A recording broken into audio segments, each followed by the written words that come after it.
सभी वैष्णवों को आज की मोक्षदा एकादशी एवं गीता जयंती की खूब खूब बधाई हो। सबको आशीर्वाद मंगलाचरण करके आज का गीता जयंती का कार्यक्रम अपन शुरू करें।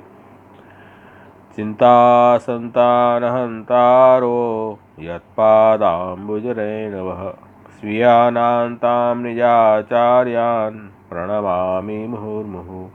यदनुग्रहतो जन्तुः सर्वदुःखादिगो भवेत् तमहं सर्वदा वन्दे श्रीमद्वल्लभनन्दनम्।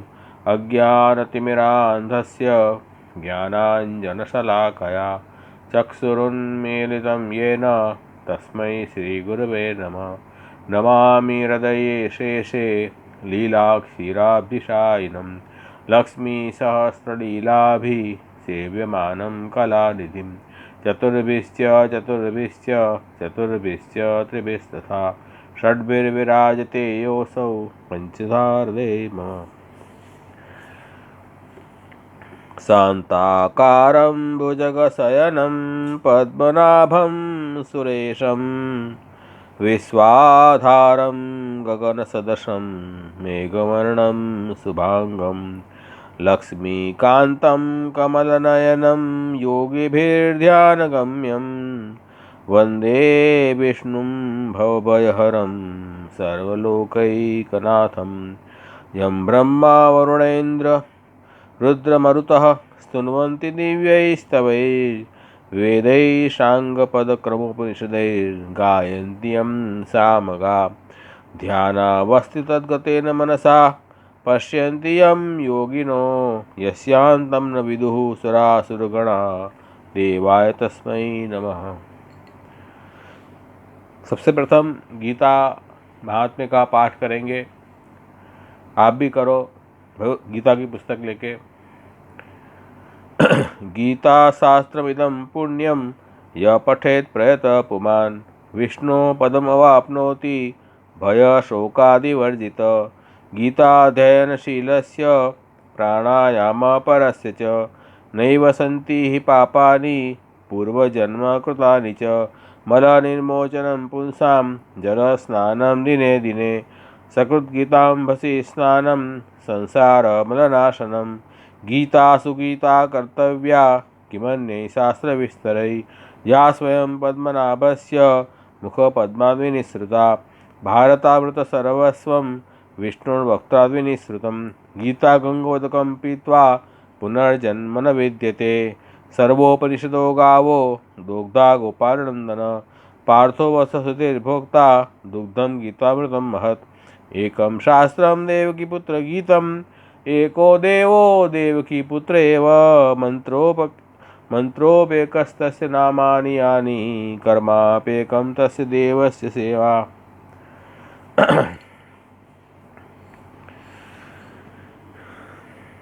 आज बहुत अपने सौभाग्य का दिन है कि आज हमारे परम इष्ट भगवान श्री कृष्ण अपने प्रभु ने पूरे मानव कल्याण के लिए अपने भक्त अर्जुन को निमित्त बनाकर भगवत गीता का उपदेश उन्हें दिया।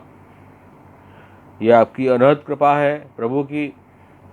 इस कलयुग में जो जीव संसार में बंधे हुए थे, दुखी हो रहे थे, ऐसे जीवों को इस संसार में से कैसे निकल के कैसे आनंद की प्राप्ति करनी, कैसे दुखों से मुक्त होना, ऐसा मुक्ति का उपाय प्रभु ने 700 श्लोकों में अपने भक्त अर्जुन को उपदेश दिया है। तो ये बहुत अपने लिए अनंत कृपा प्रभु ने की। भगवत गीता का सनातन धर्म में बहुत विशेष स्थान रहा है और श्री महाप्रभु जी ने भी भगवत गीता को सर्वश्रेष्ठ शास्त्र बताया है। एकम शास्त्रम देवकी पुत्र गीतम। और ये जो श्लोक हमने अभी पठन किया, ये श्लोक स्वयं प्रभु श्री जगन्नाथ जी ने अपने श्रीहस्त से लिख के और हम सब लोगों को दिया था। ये जो कथा है वो आज भी जगन्नाथपुरी में उनके इतिहास में लिखी हुई है कि जब सब लोग शंकाग्रस्त हो गए, सर्वश्रेष्ठ देव कौन है, सर्वश्रेष्ठ शास्त्र कौन सा है, सर्वश्रेष्ठ मंत्र कर्म क्या है, इसका उत्तर न मिल पाया। बहुत दिन तक शास्त्रार्थ चला, तो स्वयं प्रभु ने ये श्लोक लिख के दिया, जिसमें सब बात का स्पष्टीकरण प्रभु ने सरल शब्दों में कर दिया कि इतने सारे शास्त्र पढ़ो फिर भी हमें ये बात समझ में नहीं आती है। प्रभु ने एक श्लोक में लिख के दे दी कि सभी शास्त्रों की जो चाबी है वो भगवत गीता है, क्योंकि स्वयं भगवान श्री कृष्ण ने सभी शास्त्रों का सार उसमें समझा दिया है और मनुष्य मात्र के कल्याण के लिए ये गीता का उपदेश दिया है। इसलिए ये सर्वश्रेष्ठ शास्त्र बताया गया है। और इस शास्त्र में ये बताया है कि परब्रह्म परम तत्व ईश्वर तो श्री कृष्ण ही है, और इन कृष्ण का नामस्मरण करके उनके शरण जाना यही जीवन का मंत्र होना चाहिए, और अपनी काया से उन भगवान की सेवा करना यही अपना मुख्य कर्तव्य है। तो शास्त्र में अवगत्य मनोवाग देही कृष्ण सेव्य, श्री महाप्रभु जी आज्ञा करते हैं कि इस गीता शास्त्र को अच्छी तरह से जान के और मन से भगवान की सेवा करो। मतलब मन में भगवान का अनन्य भाव रखो कि मेरे इष्ट जो है प्रभु हैं, सभी के आधार तत्व परम तत्व भगवान श्री कृष्ण हैं, ऐसा मन में दृढ़ भावना रखनी, और वाणी से सदा अष्टाक्षर मंत्र का जप करते रहना, श्री कृष्ण शरण मम, और काया से उन भगवान की सेवा में लगना है, जिससे हमारा मन सदा प्रभु में हमारा चित्त प्रवण रहे। सुंदर उपदेश जो श्री महाप्रभु जी ने भी दिया।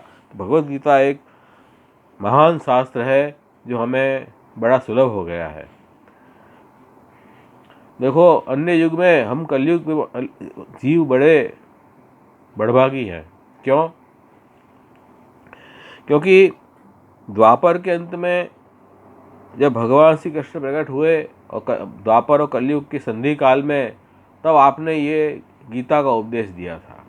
तो सतयुग के और त्रेता के जीव तो, द्वापर के जीव तो वंचित रहे भगवत गीता के उपदेश से।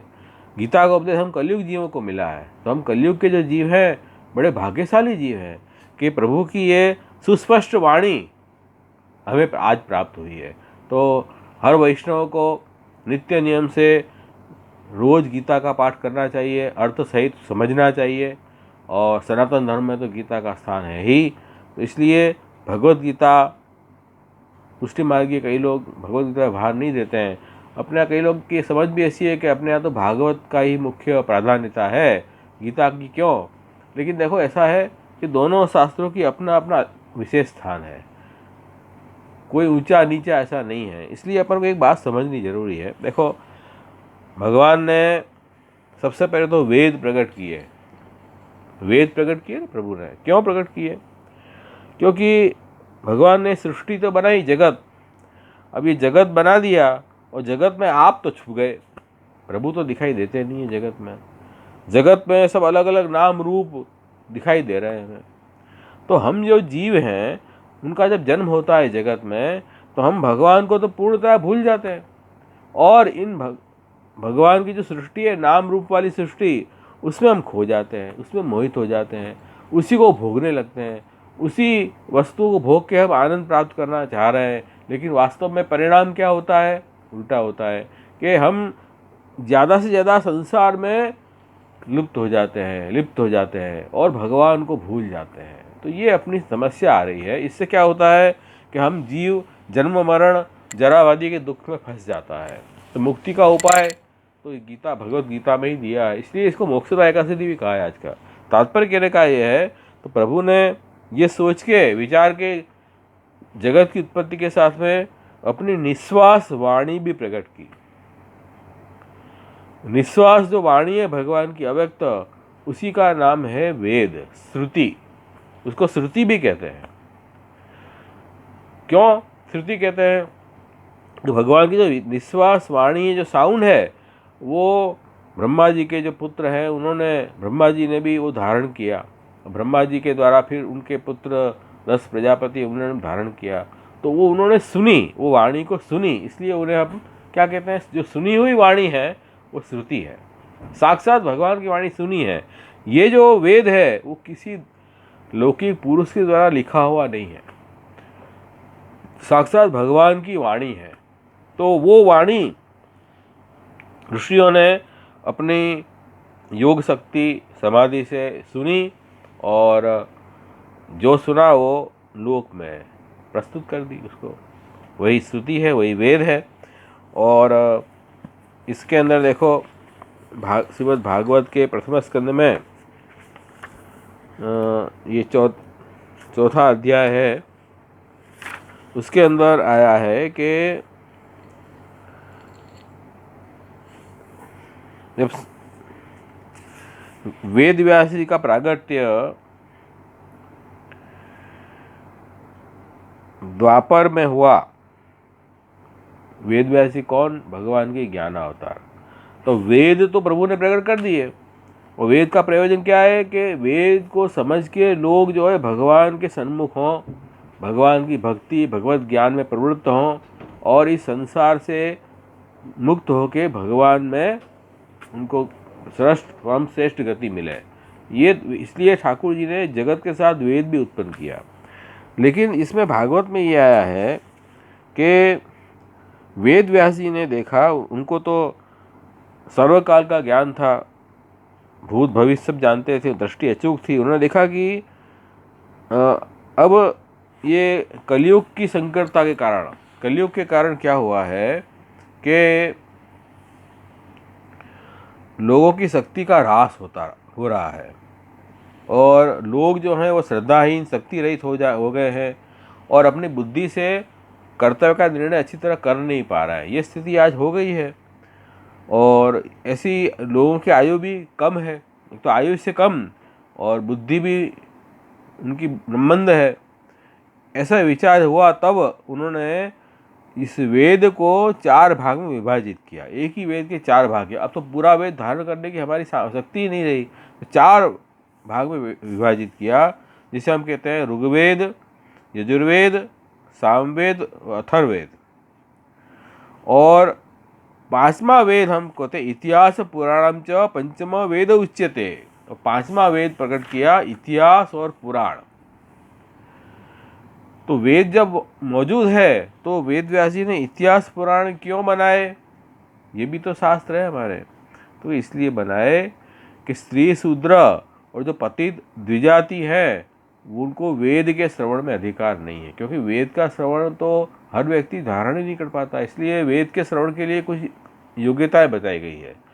तो जो स्त्री शूद्र है, जो पतित द्विजाति है, उनको वेद में अधिकार ही नहीं था। और वेद के साधन जो है ज्ञान मार्ग, कर्म मार्ग, उसमें भी उनका अधिकार नहीं था। इसलिए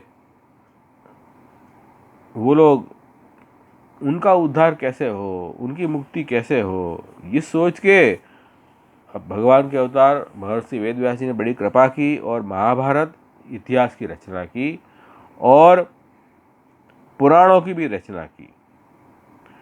17 पुराण और भागवत 18 पुराण, वो बाद में फिर उसकी रचना हुई है। तो ये महाभारत की रचना की तब, अब देखो महाभारत का अंतर्गत ही भगवत गीता आ जाती है। महाभारत में अनेक पर्व हैं और उसमें जो महाभारत में जो 6ठा भीष्म पर्व है, इतिहास जो महाभारत की बात कर रहा हूँ, उसमें 25 से 42 तक के जो अध्याय हैं, ये 18 अध्याय, इसको हम भगवत गीता कहते हैं। तो और ये गीता जो है वो वेद व्यास जी ने महाभारत के अंतर्गत भगवत गीता का भी उपदेश उसमें आ गया। उसके बाद 17 पुराण भी आपने रचे, फिर भी उनको संतोष नहीं हुआ कि नहीं, मेरा जो अवतार है उस अवतार का प्रयोजन अभी सफल नहीं हो रहा है। तब भगवान की प्रेरणा से नारद जी पधारे उनके आश्रम में, और नारद जी ने उनको भक्ति की महिमा समझाई और कहा कि देखो, भगवान के गुणगान, भगवान की लीला का अवगान आप नहीं करोगे तब तक आपको ये असंतोष बना रहेगा। तो आप स्वतंत्र रीत से भगवान के गुणगान गाओ।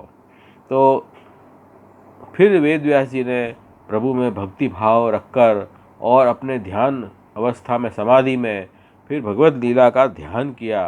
प्रभु कृपा से उन्हें भगवान की 10वीं लीला का दर्शन हुआ समाधि में, जिसे हम आज भागवत कहते हैं।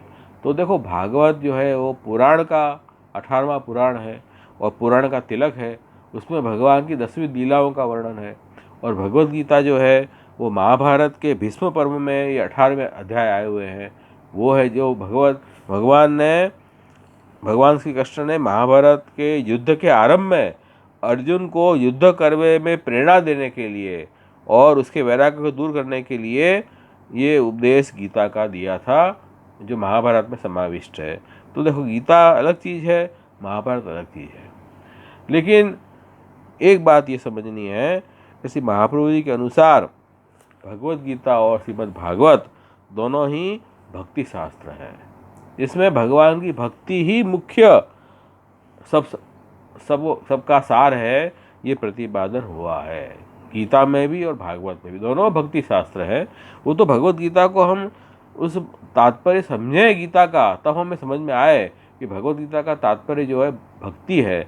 और भागवत का तो नारद जी की प्रेरणा हुई, उसमें ही भक्ति ही तात्पर्य, क्योंकि श्री नारद जी ने यही बताया कि भक्ति की बड़ी महिमा है और आप भगवान कृष्ण के गुणगान गान करो, और उस गुणगान गान करने के लिए ही भागवत प्रकट हुआ है। तो भागवत तो भक्ति के लिए ही है और भक्ति शास्त्र ही है।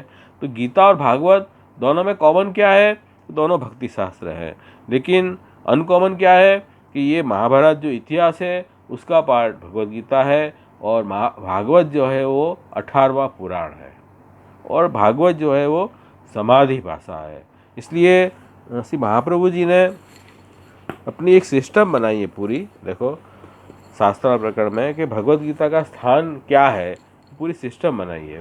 वो सिस्टम इस तरह से बनाई है, वो आपने शास्त्रार्थ प्रकरण जो निबंध है उसमें ये सिस्टम बताई है। श्री आचार्य आज्ञा करते हैं कि गीता का स्थान कहाँ लेना। तो वेदा श्री कृष्ण वाक्यानि व्यास सूत्राणि चैवहि समाधि भाषा व्यासस्य प्रमाणं तच्चतुष्टयम्। और फिर आगे आगे आज्ञा कर रहे हैं कि उत्तरम पूर्व संदेह वारकम परिकीर्तितम अविरुद्धम तो यत्वस्य प्रमाणं तच्च नान्यथा। क्या आज्ञा कर रहे हैं कि अपने यहाँ जो प्रमाण क्या है, जिससे हमें भगवान का ज्ञान हो, जिससे हमें इस जगत में पैदा हो कि हमें क्या करना क्या नहीं करना, इस कर्तव्य का निर्णय कर पाए, ऐसी ज्ञान प्राप्ति का साधन क्या है, वो प्रमाण क्या है। उसी महाप्रभु जी कह रहे हैं अपने यहाँ प्रमाण चतुष्टय बताए गए हैं। सबसे प्रथम जो है प्रमाण है वो वेदाहा, वेद है।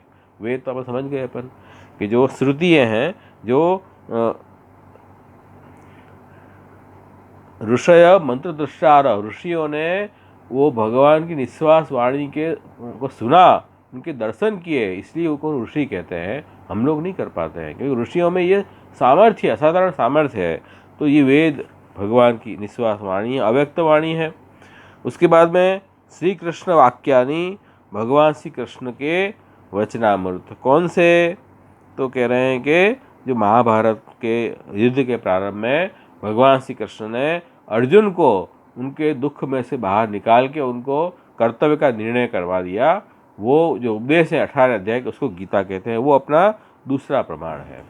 तीसरा प्रमाण क्या है? तो कहते व्यास सूत्राणि चैवहि, वेद व्यास जी के द्वारा जो ब्रह्म सूत्र की रचना हुई वो तीसरा प्रमाण है। ब्रह्म का मतलब वेद, ब्रह्म का मतलब वेद भी है, वेद का मतलब ब्रह्म भी है, क्योंकि वो ब्रह्म का नामात्मक स्वरूप है वेद। तो वो ब्रह्म सूत्र, सूत्र मतलब छोटे छोटे वाक्य। तो वेद व्यास जी ने छोटे छोटे वाक्य बनाए हैं। क्यों बनाए हैं? वेद को समझने के लिए। तो ये ब्रह्म सूत्र। और चौथा प्रमाण है समाधि भाषा व्यासस्य प्रमाणं तच्चतुष्टयम्। वेद व्यास जी ने नारद जी की प्रेरणा से भक्ति भावपूर्वक जो प्रभु की ध्यान अवस्था समाधि में जो प्रभु के दर्शन किए लीला के, उसी को हम भागवत कहते हैं। वो भागवत समाधि भाषा है। इस तरह से ये 4 प्रमाण के मेल से ही जो सिद्ध हो वही हमारे लिए ठीक ठीक ज्ञान है। ये श्री महाप्रभु जी कह रहे हैं। इस 4 प्रमाणों के द्वारा हमको जो भगवान का स्वरूप समझ में आए वही भगवान का यथार्थ स्वरूप है, और इस 4 प्रमाणों के द्वारा हमारा जो कर्तव्य निर्णय हो वही हमें करना चाहिए। ये बात यहाँ श्री महाप्रभु जी आगे कर रहे हैं। इसलिए अपने यहाँ शब्द प्रमाण में अलौकिक पदार्थ को ज्ञान जिससे हो वही शब्द प्रमाण है। तो अलौकिक शब्द जो है वो वेद है। लौकिक शब्द तो हम लोग जो बोलते हैं, न्यूज़पेपर में छपता है, जो लौकिक व्यक्ति लिखते हैं, वो सब लौकिक प्रमाण है। लेकिन अलौकिक प्रमाण क्या है? भगवान की जो वाणी है वो अलौकिक शब्द प्रमाण माने जाएंगे। इसलिए वेद मुख्य प्रमाण है। और वेद का स्वरूप जो है, वेद तो भगवत वाणी होने से त्रिकाल वस्तुओं का वेद में समावेश किया गया है। तो जैसे यहाँ एक महाप्रभु जी ने एक एग्जाम्पल दिया है, ग्रावण प्लवंते। वेद में लिखा है कि पाषाण पत्थर तर रहे हैं। अब देखो अपन लगे पत्थर कैसे तर सकते हैं, तैर सकते हैं, वो तो डूब जाते हैं पानी में। लेकिन वेद जो है वो ईश्वर वाक्य हैं, उनको भूत भविष्य वर्तमान सबका ज्ञान है। ये तो वचन वेद में सृष्टि की उत्पत्ति के समय ये वेद प्रकट हो गए थे। लेकिन रामावतार में जब भगवान ने समुद्र में सेतु बांधा तब पाषाण को तैरा के सबको प्रत्यक्ष अनुभव करवाया। तो जो पत्थर भी तरते हैं कि नहीं, इस तरह से वेद में जो लिखा है वो पत्थर की लकीर है। वो आज हमको गलत जरूर लगती होगी क्योंकि हमारी बुद्धि मंद है और हमारा अनुभव बड़ा लिमिटेड है। लेकिन वेद का जो फलक है बहुत बड़ा है, वो सब जगह व्याप्त है, तीनों काल की बात वेद जानता है। इसलिए वेद में लिखा है वो 100% सही है, ये बात समझो। तो इस तरह से हमें वेद का अर्थ समझना है।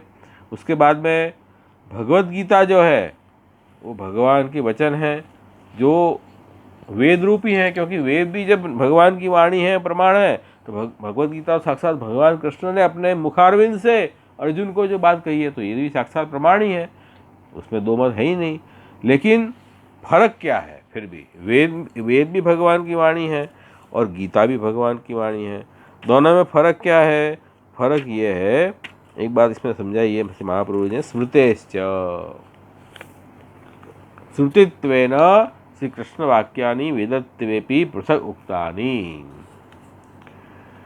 भगवत गीता तो स्मृति है।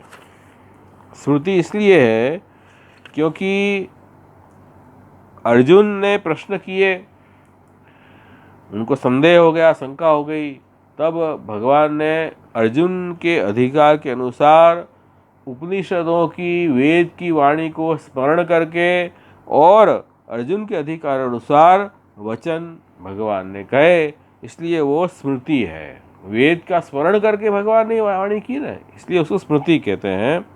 लेकिन श्रुति कहने से भी उसकी महत्ता कम नहीं होती है। क्यों? क्योंकि वेद तो जो है वो भगवान की अव्यक्त वाणी है और भगवत गीता तो भगवान की व्यक्त वाणी है। तो अव्यक्त वाणी से व्यक्त वाणी ज़्यादा स्पष्ट, सुस्पष्ट होती है, जल्दी समझ में आती है बात हमें। इसलिए वेद जो है उसके बाद गीता का महत्व वेद करते भी ज़्यादा है, क्योंकि भगवान स्वयं कह रहे हैं कि वेद का कर्ता मैं हूँ और वेद को जानने वाला भी मैं हूँ। भगवान से ज़्यादा वेद को कौन जान सकता है? भाई ठाकुर जी की जो वाणी वेद है उसको भगवान तो ज़्यादा समझ रहे हैं कि हम ज़्यादा समझ रहे हैं?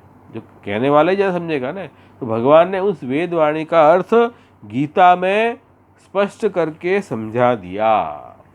इसलिए देखो अपन ने भगवत गीता का जो महात्म्य का पाठ किया उसमें अपन देखो ये श्लोक आया था, सर्व उपनिषदो गावो दोग्धा गोपाल नंदन पार्थो वत्स सुधीर भोक्ता दुग्धम गीता मृतम महत। जितनी भी उपनिषद हैं वो सब गाय हैं और गोपाल नंदन वो गाय को धोने वाले हैं, और पार्थ कौन है? अर्जुन, वो बछड़ा है और उनको ये गीता रूपी अमृत रूपी दूध है वो उसको पिलाया है। तो देखो ये उपनिषद का छनन मनन करके उसका स्मरण करके और अर्जुन के अधिकार अनुसार उसको भगवान ने अर्जुन, अपने भक्त अर्जुन को ये उपदेश दिया है। इसलिए गीता की महत्ता और भी बढ़ जाती है। इसलिए श्री महाप्रभु जी शास्त्र निबंध में स्पष्ट आज्ञा कर रहे हैं कि हमें, देखो यहाँ समझा रहे हैं कि हमें शास्त्रों का अर्थ भी भगवत गीता के अनुसार ही करना चाहिए।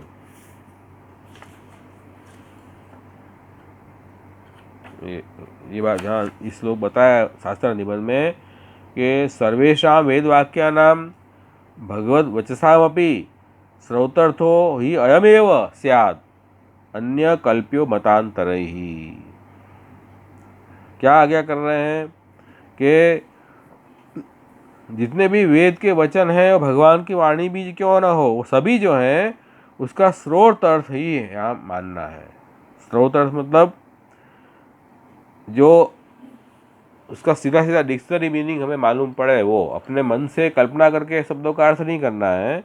और जो लोग इस तरह वाचनिक अर्थ नहीं करके और अन्यथा अर्थ करते हैं, वो उनके मत का आग्रह कर रहे हैं, हमें ऐसे नहीं करना है। और फिर कह रहे हैं कि सभी वेद वाक्य और गीता जी के भगवत वाक्यों का अभिधा वृत्ति से हमें मुख्य अर्थ लेना है। और फिर आगे क्या कहा, कृष्ण वाक्यानुसारेण शास्त्रार्थम ये वदन्ति ही ते ही भागवता प्रोक्ता शुद्धास्ते ब्रह्मवादिनः। कृष्ण जो वाक्य है भगवत गीता में या भागवत में एकादश स्कंद में भगवान कृष्ण के साक्षात वचन मिल रहे हैं, उसके अनुसार जो लोग शास्त्रों का अर्थ करते हैं वो सब भागवत हैं, वो सब तो भगवान के भक्त हैं परम, उन्हीं को अर्थ स्पष्ट हो रहा है, वही मुख्य ब्रह्मवादी हैं। इसलिए भागवत के एकादश स्कंद में भी भगवान ने ये बात कही कि इति अस्य हृदयं लोके नान्यो मद्वेद कंचन। क्या कह रहे हैं कि वेदवाणी का अभिप्राय तो मैं ही जानता हूँ और कोई नहीं जानता है। ऐसे कृष्ण भगवान ने स्पष्ट उद्धव जी को ये बात एकादश भागवत में कही है, एकादश स्कंद के भागवत में। इसलिए गीता भागवत में जो प्रभु के वचन प्राप्त हो रहे हैं, अपन को उस अनुसार ही वेद का अर्थ हमें करना है। जो पंडित लोग हैं, बुद्धिमान लोग हैं, जो भागवत हैं, भक्त लोग हैं, वो तो अपने बुद्धि की कल्पना से अर्थ नहीं करते हैं वेद का, लेकिन भगवत वाणी के अनुसार ही अर्थ करते हैं। वही परम भगवदीय हैं और वही ब्रह्म ज्ञानी भी हैं। इसलिए हमें गीता का तो बड़ा महत्व है। गीता को हम इग्नोर कोई स्थिति में नहीं कर सकते। वेद के अर्थ भी हमें भगवत गीता के अनुसार ही करना है। और क्योंकि गीता का महात्म्य इससे भी ज़्यादा हो रहा है कि जब वेद व्यास जी ने ब्रह्मसूत्र की रचना की, तब सूत्र रचना की करते समय भी वेद व्यास जी ने गीता को विचार करके वेद का अर्थ किया है। वेद व्यास जी ने भी भले ही ज्ञान अवतार हैं, फिर भी उन्होंने स्वतंत्र वेदवाणी का विचार ब्रह्मसूत्र में नहीं किया है। वहाँ भी उन्होंने गीता के वचनों को कंसीडर करके और ब्रह्मसूत्र बनाए, तो इसलिए गीता का महत्व और बढ़ गया है। उसके बाद कह रहे हैं चौथा प्रमाण समाधि भाषा व्यास से प्रमाणम चतुष्टयम। वेद व्यास जी की समाधि भाषा वो चतुर्थ प्रमाण है, वो श्रीमद् भागवत। तो अब देखो क्या हुआ कि गीता प्रकट तो हो गई थी, फिर भागवत की क्या जरूरत पड़ी।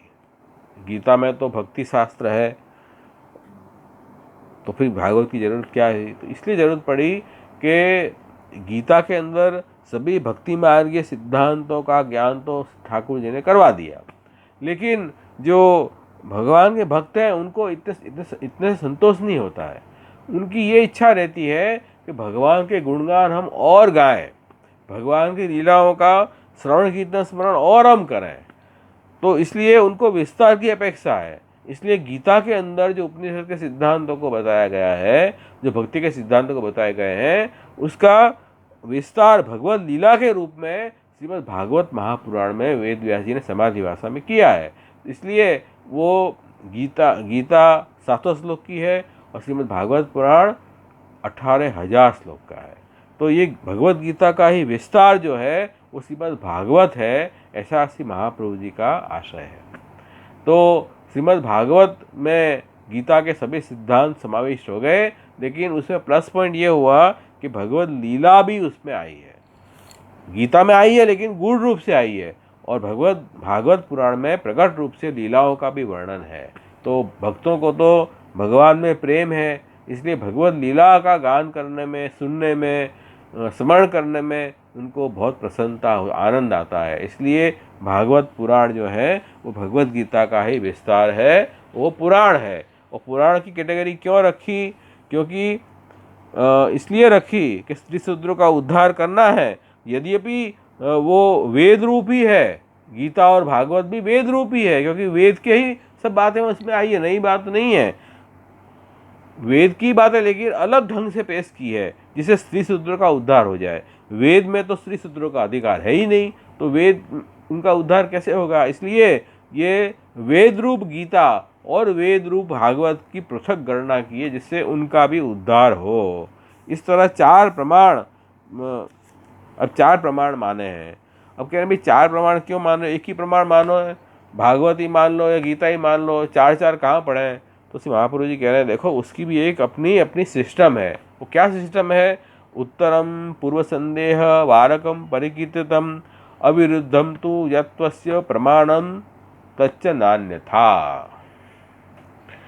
यहाँ वो कह रहे हैं कि देखो उत्तरम पूर्व संदेह वारकम, ये प्रमाण चतुष्टय जो बताए, वेद, गीता, ब्रह्मसूत्र और भागवत, ये चार प्रमाण बताए, उसमें से जो बाद में आने वाला प्रमाण है वो पूर्व में आने वाले प्रमाण का ये संदेह को निवारण करने वाला है। उसका मतलब क्या हुआ कि वेद के बाद में गीता की बात आई, तो वेद पूर्व हुआ, गीता हुई उत्तर। तो उत्तर गीता क्या काम करेगी कि वेद में जो भी संदेह होंगे हमें, वो भगवत गीता के द्वारा दूर हो जाएंगे। अब भगवत गीता में कोई संदेह होगा तो ब्रह्मसूत्र के द्वारा दूर हो जाएंगे, ब्रह्मसूत्र में कोई संदेह होगा तो उसी भागवत के द्वारा दूर हो जाएंगे। तो भागवत जो है वो सर्व संदेह वारक शास्त्र बताया गया है, क्योंकि वो विस्तार है, इसलिए इसमें कोई जाता संदेह फिर भागवत पढ़ने के बाद रह ही नहीं जाता है, क्योंकि 18,000 श्लोक में 18,000 श्लोक में विस्तार किया है ये। तो इसलिए उसी आचार्य क्या करें, ये सिस्टम है, इस सिस्टम से हमें हर शास्त्रों का अपना विशेष स्थान है। उत्तरम पूर्व संदेह वारकम परिकीर्तितम अविरुद्धम तु यत्वस्य प्रमाणम तच्च नान्यथा। इसलिए कह रहे हैं कि वेद चार प्रमाण इसलिए माने गए हैं क्योंकि जो आगे का प्रमाण है वो पहले जो प्रमाण है उसके संदेह को दूर करने वाला है। वेद का संदेह गीता जी से दूर करना है, वो कैसे? तो जैसे यहाँ डेमोन्स्ट्रेट किया है, वेद में ऐसे लिखा है अपाणी पाद जवनो ग्रहीता, अर्थात ब्रह्म के तो पैर नहीं है तो भी चल रहा है, ब्रह्म के हस्त नहीं है फिर भी वो वस्तु ग्रहण कर रहे हैं। तो अब हमको संदेह हो जाएगा ऐसे कैसे हो सकता है, पैर नहीं है चल रहा है और हस्त नहीं है वो वस्तु ग्रहण कर रहा है, ये कैसे हो सकता है? तो ये श्रुति है, वेद में ये बात बताई है ब्रह्म का वर्णन करते हुए कि ब्रह्म का ऐसा स्वरूप है। तो अब अपन को संदेह हो जाएगा कि क्या ब्रह्म के हस्तचरण है ही नहीं, क्या निराकार रूप है ब्रह्म का, अथवा हस्तचरण होंगे लेकिन हमारे जैसे नहीं है, अलौकिक हैं। ये दो संदेह हो सकते हैं। देखो ब्रह्म के चरण नहीं है फिर भी चल रहा है, हस्त नहीं है फिर भी वस्तु ग्रहण कर रहा है, इसका मतलब क्या हुआ कि या तो ब्रह्म को निराकार मानो, ब्रह्म के हस्त नहीं है, चरण नहीं है, कुछ नहीं है, निराकार स्वरूप है। लेकिन निराकार तो चल कैसे रहा है, वस्तु कैसे ग्रहण कर रहा है? तो इसका इसलिए दूसरा पक्ष ये आता है कि ब्रह्म के हमारे से हस्त चरण नहीं होंगे, कोई अलग प्रकार के होंगे। लेकिन संदेह बना रहा, वेद को पढ़ के भी ये संदेह बना रहा। तो इस संदेह का निवारण भगवत गीता के द्वारा होगा। भगवत गीता में कहा है सर्वतो पाणी पादांतम सर्वतो अक्षि शिरोमुखम। भगवान कैसे हैं कि परमात्मा के श्रीहस्त चरणाविंद सब जगह विद्यमान है, हस्त चरण का अंत सब जगह नहीं है, सब जगह आप विराज रहे हैं, यूँ कह रहे हैं। तो गीता के वजह से स्पष्ट हो गया कि परब्रह्म परमात्मा के लौकिक हमारे जैसे हाथ पैर नहीं हैं, लिमिटेशन वाले, क्योंकि हमारे हाथ पैर सब जगह तो हो नहीं सकते, और हाथ पैर का लिमिटेशन है हमारे, तो जितनी शक्ति सामर्थ्य इतने काम कर सकते हैं। लेकिन भगवान के तो व्यापक स्वरूप है, इसलिए भगवान तो सब जगह विद्यमान है, इसलिए उनके हस्तचरण सब जगह विद्यमान है। तो भगवान के हस्तचरण हैं, मुखारविंद है, हस्त है, चरण सब है, लेकिन अलौकिक है, डिवाइन है, आनंदात्मक है, हमारे जैसे प्रकृति से बने हुए नहीं है। ये बात का स्पष्टीकरण भगवत गीता से हो गया। देखो तो गीता काम आई ना, उत्तरम पूर्व संदेह वारकम परिकीर्तितम। इसी तरह यदि गीता जी में कोई संदेह हो जाए तो निर्णय कैसे करना, तो व्यास सूत्र ब्रह्म सूत्र से निर्णय करना। जैसे गीता जी में लिखा है, नित्य सर्वगत स्थाणु अचलोयम सनातन। जीव नित्य है, व्यापक है, चेष्टा जीव नहीं करता है, अचल है, सनातन है। और दूसरी जगह गीता जी में लिखा है, ममैवांशे जीवलोके जीवभूत सनातन। जीवलोक में यह जीव जो है वो भगवान का सनातन अंश है। अब दो वाक्य पढ़े अपन गीता जी का, संदेह होगा अब क्या करना कि जीव जो है व्यापक है तो अंश कैसे होगा, और अंश है तो व्यापक कैसे होगा। तो जीव को एक बाजू व्यापक कह रहे हैं, एक बाजू उसको अंश कह रहे हैं। तो इसका निर्णय हम कैसे करेंगे, तो ब्रह्मसूत्र से करेंगे। ब्रह्मसूत्र में क्या कहा है, उत्क्रांति गत्या गति नाम, ये व्यास सूत्र बनाया। उसका मतलब ये है कि जीव उत्क्रमण करता है, अर्थात अपने देह इंद्रियन के छिद्रों में से निकल के जीव गमन करता है, आगमन करता है। जैसे प्राण छूट जाए तो अंदर से जीव शरीर में से बाहर निकल जाता है और उसके कर्म अनुसार उसको जहाँ भी स्थान मिलेगा उस लोक में चला जाता है। उस लोक में भोग के वापस उसको नया शरीर मिलता है तो उस शरीर में वापस आ जाता है। इस तरह जो जीव है वो व्यापक नहीं है, अंश रूप है। अगर व्यापक मानेंगे तो व्यापक वस्तु को तो आने जाने की जरूरत ही नहीं है। व्यापक अगर है वस्तु तो सब जगह विद्यमान है, तो जीव व्यापक नहीं है, आवागमन है। तो इसलिए यहाँ जीव को व्यापक नहीं मानना है। तो गीता जी में जो व्यापक है वो जो लिखा है वो कौन से अर्थ में लिखा है, तो क्या वहाँ स्पष्टीकरण भी महापुरुष जी ने भी किया है कि गीता जी में जो जीव को व्यापक बना लिखा है वो इस संदर्भ में लिखा है, इस संदर्भ में लिखा है कि जब ब्रह्म का आवेश होता है जीव में तब उसको व्यापक भाव का अनुभव होता है। उस अर्थ में जीव को व्यापक बताया है। स्वरूपतः जीव व्यापक नहीं, स्वरूपतः तो जीव अणु है, अंश रूप है। जैसे विश्वरूप दर्शन कराए अर्जुन को भगवान ने, अपने पूरा व्यापक अनुभव करवाया, ऐसे यशोदा जी को अपने मुखारविंद में भगवान श्री कृष्ण ने पूरे ब्रह्मांड के दर्शन करवाए।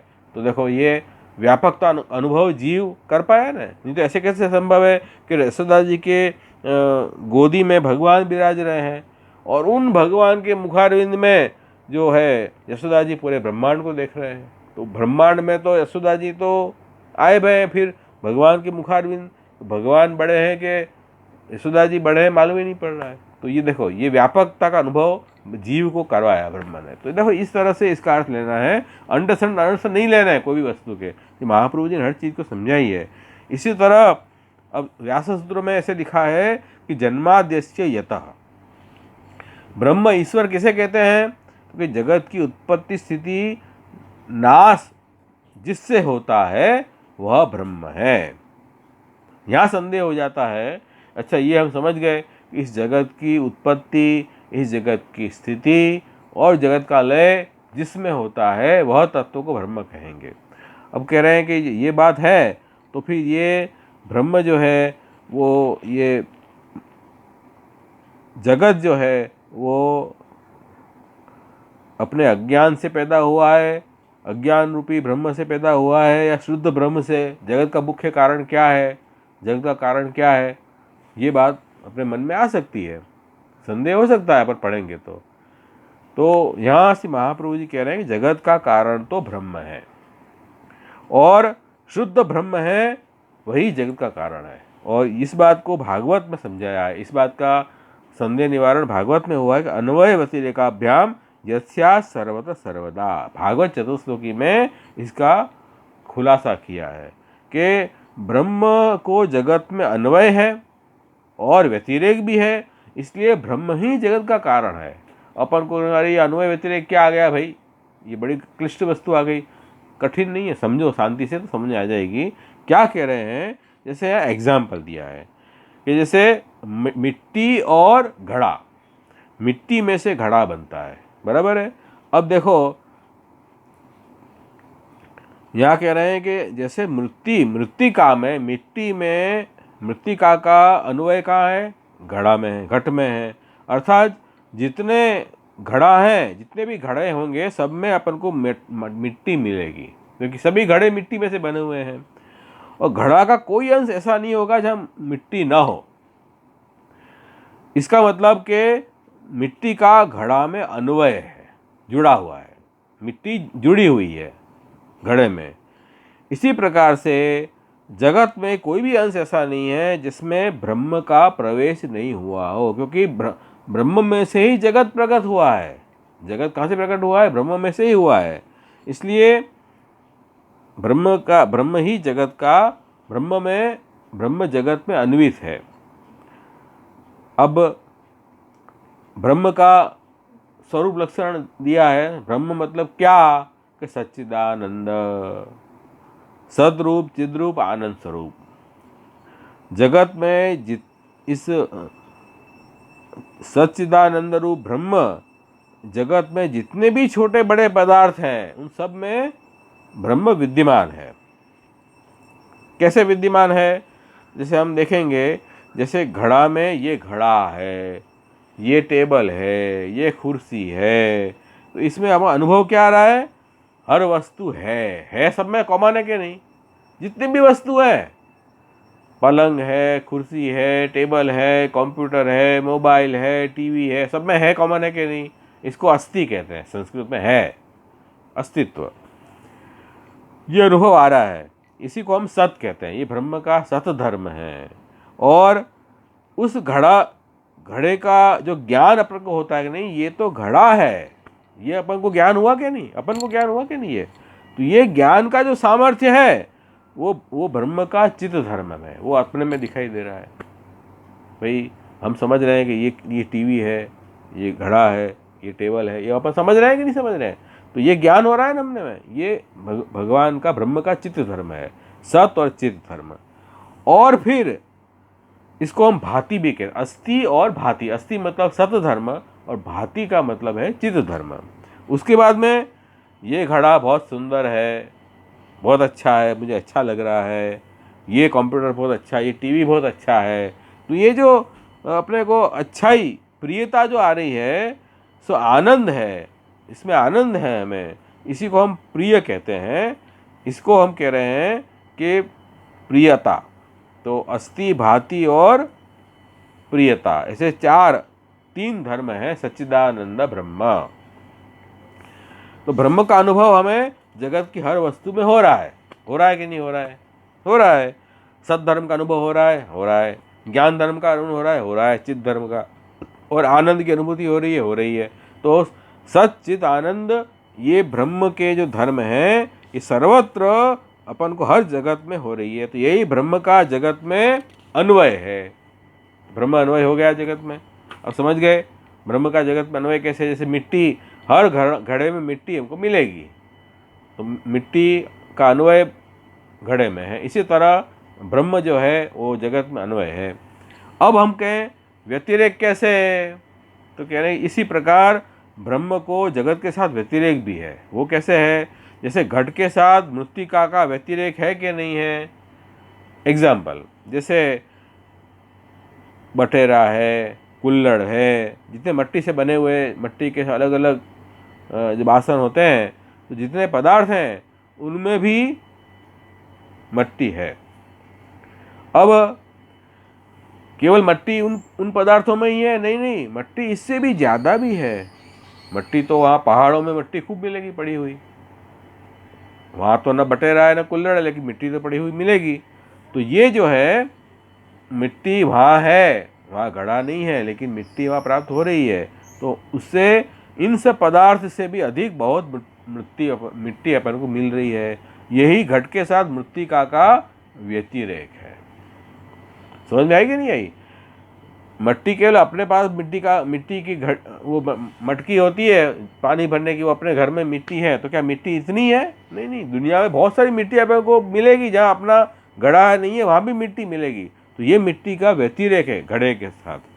तो केवल कह रहे हैं कि कारण, किसी चीज़ का कारण बनने के लिए दो कंडीशन होनी चाहिए। व्यतिरेक भी होना चाहिए, अन्वय भी होना चाहिए। केवल अन्वय है, केवल व्यतिरेक तो वो कारण नहीं है उसका। जैसे केवल अन्वय हो तो कारण नहीं है, जैसे जगत का अन्वय जगत में है कि नहीं है, तो जगत को हम कारण नहीं बता, जगत का कारण जगत नहीं बन सकता है। और केवल व्यतिरेक है तब भी कारण नहीं है। जगत और कोई मिथ्या वस्तु हमको दिखाई दे रही है, जैसे आकाश के गुलाब, तो आकाश में कोई गुलाब जैसी कोई चीज़ ही नहीं होती है, तो ये जो है इसका व्यतिरेक नहीं है।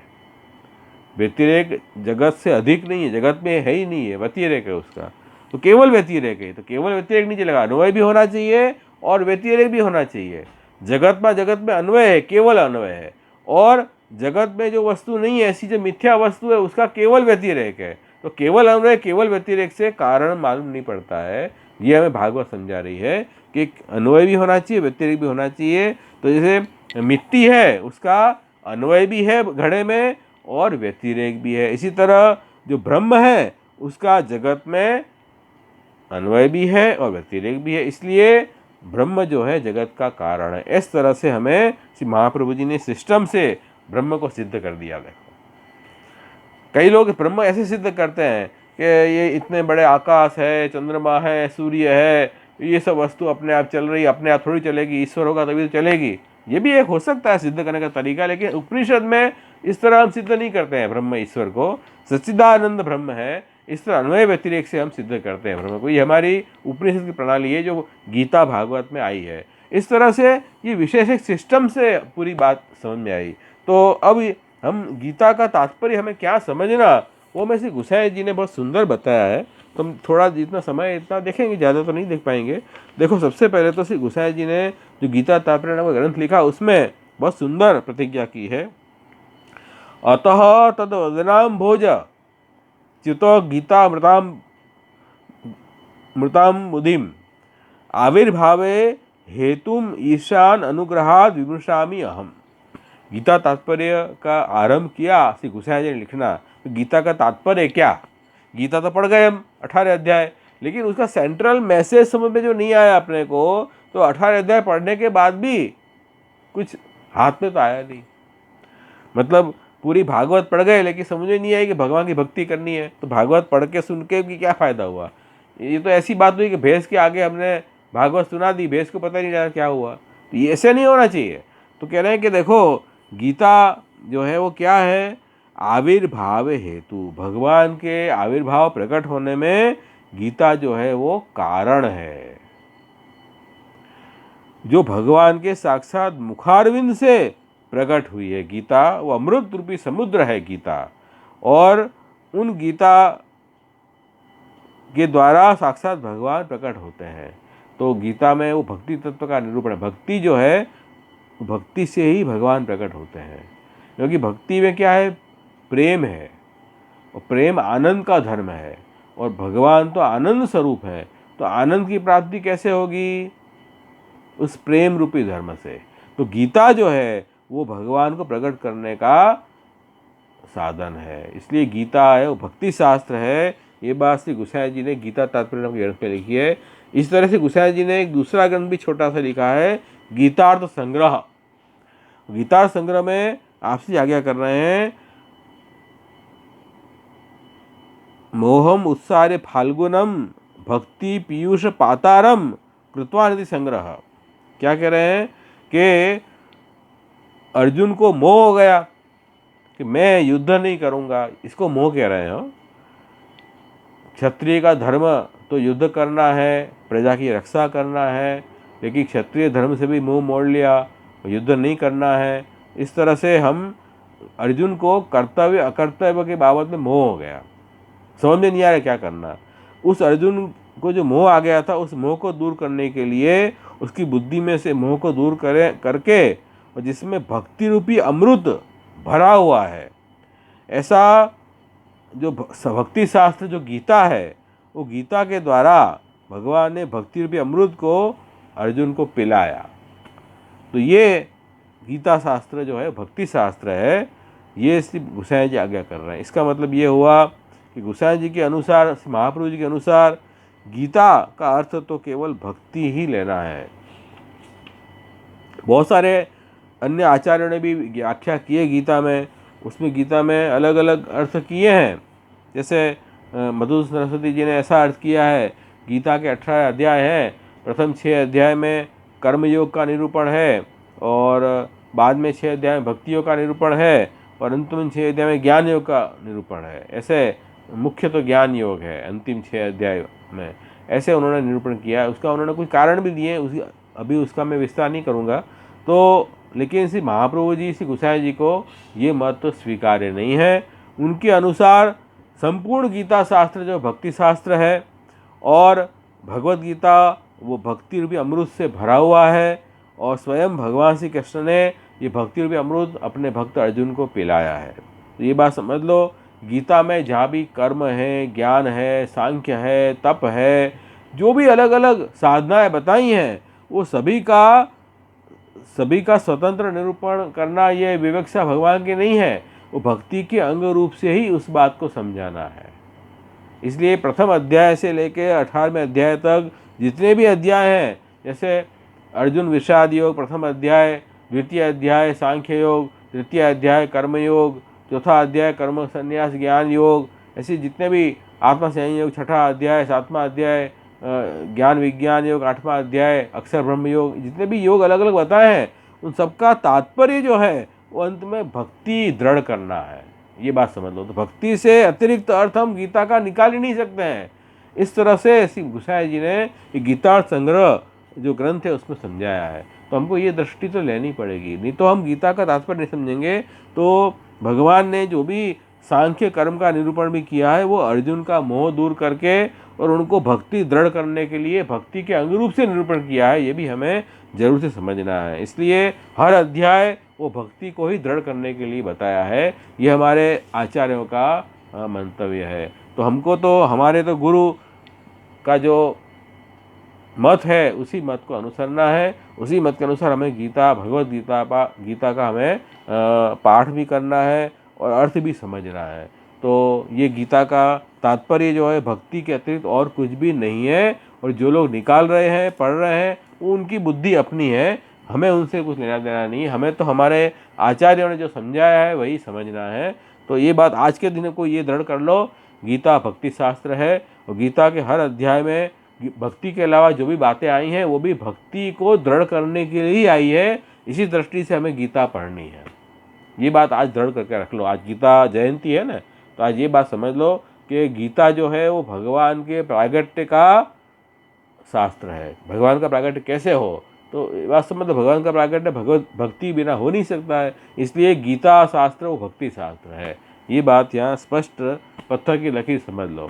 तो इतना समझ लें, आज के दिन अपन गीता जयंती के दिन तो हमारे लिए बहुत है। फिर तो अपन जब गीता का अलग से प्रवचन रखें तो और आनंद आवे कि अपन गीता के हर वस्तु को समझें, हर पहलू को अलग अलग जैसे समझें, उसके तात्पर्य को, उसके अर्थ संग्रह को, हर अध्याय का अर्थ समझें, अध्याय के श्लोक समझें, उनका कैसे व्यवस्था बताई है भक्ति के साथ, कैसे वो भी समझें। बहुत आनंद का विषय है। कि आज तो इतना समय भी नहीं रहेगा अपने पास कि सब मैं विषय इतना विस्तार खोलूँगा तो समाप्त भी नहीं हो पाएगा। तो कभी अपन जरूर से रखेंगे ऐसा क्रम भी। अभी लॉकडाउन है, तभी कुछ जब लॉकडाउन खुले तो अपन ऐसा कुछ प्रवचन भी रख सकते हैं। गीता की श्रृंखला भी शुरू कर सकते हैं जिससे गीता प्रवचन शुरू हो, तो सबको आनंद आएगा। वैष्णव को जो जैसी समझ है गीता पुष्टि मार्ग वैष्णव को ज़्यादा पढ़ने की ज़रूरत नहीं है, ऐसा नहीं है। रोज़ गीता का हर वैष्णव को नित्य नियम से सूरज ग्रंथ का पाठ करते हैं, ऐसे गीता का पाठ भी करना ही चाहिए, भागवत का पाठ भी करना ही चाहिए। भागवत का एक अध्याय रोज पढ़ना है, गीता का अध्याय पढ़ना है, सूरज ग्रंथ वगैरह महाप्रभु जी के जो स्तुति ग्रंथ हैं वो भी पढ़ने चाहिए। तो ये सब अपने क्रम में स्वाध्याय में ज़रूर से रखना है। तो इतना ही कह के आज का मैं यही मेरा प्रवचन समाप्त करता हूँ, विराम लेते हैं। तो सभी वैष्णवों को फिर से खूब खूब बधाई गीता जयंती की, और गीता को समझने की जिज्ञासा ज़रूर रखो। हमारे रविवार को हमने गीता शुरू की है। जिस भी वैष्णव को गीता समझनी हो तो रविवार को 2 बजे हमारे घर पे आके समझ सकते हो। तो हम ये गीता अभी भी शुरू की है, गीता तात्पर्य शुरू किया है। तो जिनको भी इच्छा है वो आ सकते हो आनंद से, तो सबको भी उसका लाभ मिलेगा। तो सूरज ग्रंथ और भगवद गीता दोनों विषय हम रविवार को लेते हैं। 2 से 3:30 का समय रहता है। तो इतना कह के आज हम अपन आश्रय का, नए लोग मोबाइल नंबर डाल दें और जो भी नए लोग आए हैं ज्वाइन, वो अपना मोबाइल नंबर डाल दें तो हम उनको सब मैसेज भेज सकें। हमारे जितने भी आगामी प्रवचन हैं उन सबके, तो वो अपने जो मैसेज बॉक्स है उसमें मोबाइल नंबर डाल दें।